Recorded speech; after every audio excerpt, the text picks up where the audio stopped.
have plenty of people that we've called on to talk to us today with some interesting conversations. I want to get you started here with what's going on with millions of people having technological issues today, and I mean around the world. You could call it a case of the Mondays, these technological glitches that are happening, but it's a problem with Amazon's cloud computing service. It took down dozens of major online services. We're talking about the social media site Snapchat, the Roblox, Fortnite video games, the chat app Signal that so many have talked about, even the McDonald's app, if you were trying to get breakfast this morning. I mean, there were significant issues with this. And so I want to bring in now Dr. Alexander Yampolsky, the co-founder and CEO of Security Scorecard, to talk a little bit about what has affected so many people. Good afternoon to you. Anita, good afternoon. Really appreciate your time here. People may use services and not really understand the mechanics behind them. So let's just start with how AWS works, what we should know about AWS overall. Sure. Well, think about AWS as a computer infrastructure, but instead of a computer being housed in your house or apartment, it's located in massive data centers. And so companies all over the world, like Starbucks, Fortnite, Coinbase, McDonald's, lease infrastructure from AWS to actually keep their services running. So when the infrastructure goes down, you could see massive widespread outages, as we experience in right now, because the infrastructure is having a glitch. All of a sudden, all the services that we're relying on become unavailable. Yeah, and how extensive, when we say massive or use words like that, how extensive really was this disruption today? This was very extensive. Major platforms like Fortnite, Snapchat, Venmo, Coinbase, airlines were affected. As a matter of fact, just as I was sitting here in my home office, my 16-year-old called me from school and said, "Dad, I have great news. The test I was supposed to have in American government is canceled because we can't access the website due to AWS outage."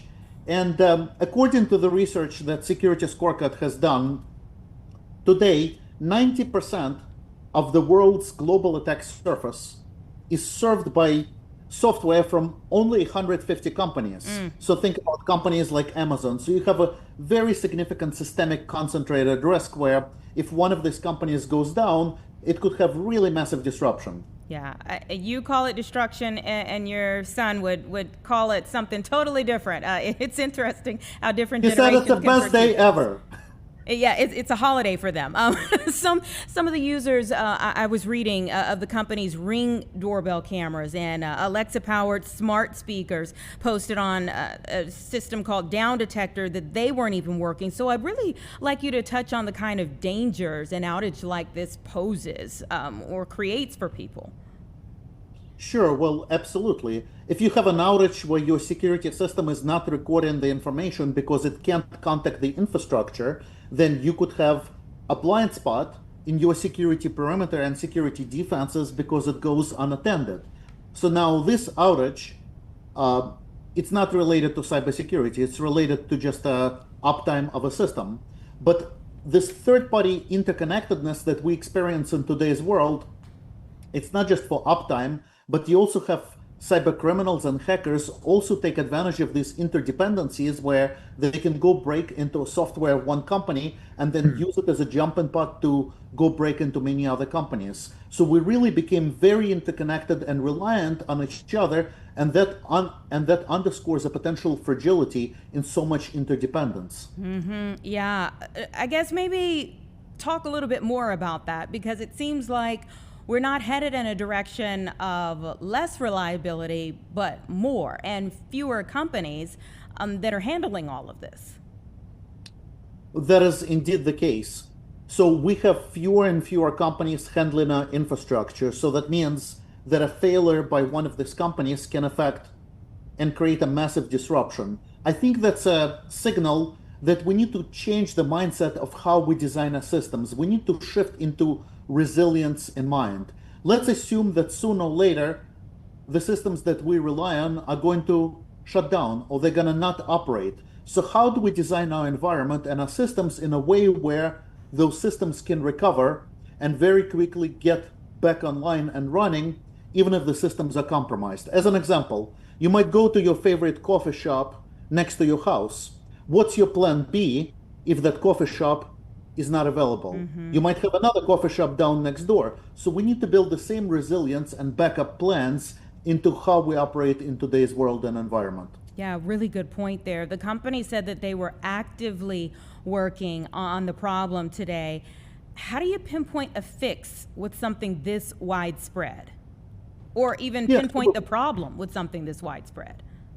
yeah, so look, AWS is a great company. Amazon has a very resilient and robust infrastructure. So it does happen to the best of us.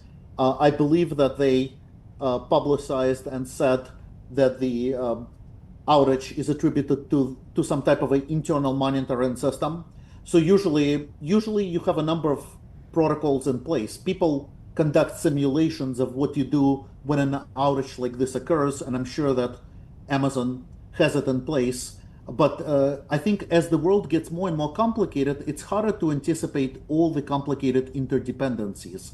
Sometimes these things happen because we no longer understand all the nuances and all the complexity of the systems we rely on. So in that case, you just follow a protocol and you try to eliminate it one by one and say, hey, what do I know? What do I not know? And how do I just reduce the number of possibilities that led to it? And then try to get the system back online.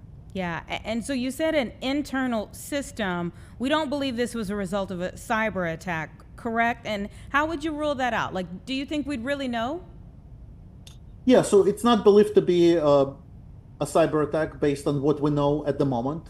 Of course, really know, you need to do a rigorous retrospective and you have to do forensic analysis. But again, companies like AWS and Amazon, they have top-notch security teams and a lot of monitoring in place. But to really 100% rule it out, you have to do a root cause diagnosis and take a look at what your systems know and don't know. But based on what we're hearing, it's just a software misconfiguration issue. It's not a security related incident. Do you think that we'll start to see more of these? You kind of mentioned like, all right, the technology moves swiftly. We're adding it, as quickly as possible because we all want it in some ways. It makes our lives easier. But a glitch like this, do we start to see more of these? I believe that we're going to see more of these glitches because we became so interconnected in each other and the systems became complicated. For example, a refrigerator that you put into your house now may be speaking to the internet. The camera or the baby monitor you have in your house is connected to the network. The TV that you're using to watch a television program, it's a smart TV. So it's no longer just a TV, but it's a computer inside. And we're reliant on so many different parts of infrastructure all over the world that a breakage or a cybersecurity incident in any one of those parts could lead to a trickle-down domino effect in the rest of the infrastructure. As a matter of fact, in cybersecurity, even though this is not cybersecurity related, but in cybersecurity today, 60%, 60 of the data breaches happen due to negligence of a third party. So this third party dependence and fragility is a real risk as we look into the future. So what do we as just everyday consumers need to keep in mind when these types of things happen? So I think as a consumer, you have to just accept that that's the way that the world operates. You might want to have, for example, a backup plan in place. Let's say, like again, using an analogy of a coffee shop. If you always go to the same coffee shop all the time, you might want to have a backup option of what other coffee shop you go. So similarly, maybe it's best practice to not store all your documents or all your data in a single file or in a single online system. But I think you need to just rely on trust the experts. I think as a consumer, you probably don't put all of your eggs in one basket, but usually, and as a company, you need to adopt resilience thinking and just do a lot of disaster simulation scenarios to prepare for outages or security incidents. Yeah. What does your company prepare people for? Like, tell me a little bit about your company specifically. Sure. So security scorecard helps measure and quantify risk. So we're used by 3,300 companies worldwide, where we provide almost like a credit score, but for cybersecurity. So a company might look at their third-party supplier and say, hey, the letter grade for that supplier is a C or a D. So that means they don't have a very good security hygiene. So we give information and insights to companies so that they can anticipate where a cybersecurity incident can arise, because knowledge is power. If you know where the weak links are, then you can prepare and become more resilient. So we're given this information on cybersecurity that didn't exist today. If you go drive a car, you know how fast you're driving from a speedometer. But in cybersecurity, we operate in blind. We don't know the security quantification and measures of companies we operate with. And so for any company in the world, we can give you that score and we can teach you how to make that company more resilient. And we're used by over 70% of the Fortune 100 companies today.